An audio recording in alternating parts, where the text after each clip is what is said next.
Presiden Joko Widodo dikabarkan ingin tahu siapa sosok calon wakil presiden untuk Anies Baswedan dalam Pilpres 2024.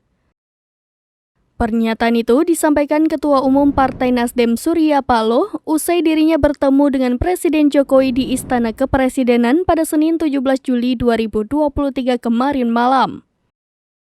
Surya Paloh merespon dengan mengatakan kalau sejatinya urusan cawapres tersebut sudah bukan pada ranah partai politik pengusung, melainkan sudah pada hak Anies Baswedan selaku capres.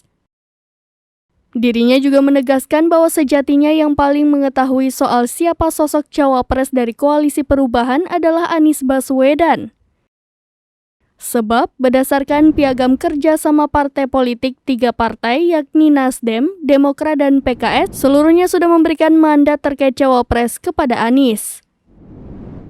Sebagaimana diketahui sejauh ini Koalisi Perubahan untuk Persatuan belum juga mengumumkan siapa bakal cawapres untuk Anies Baswedan maju di Pilpres 2024.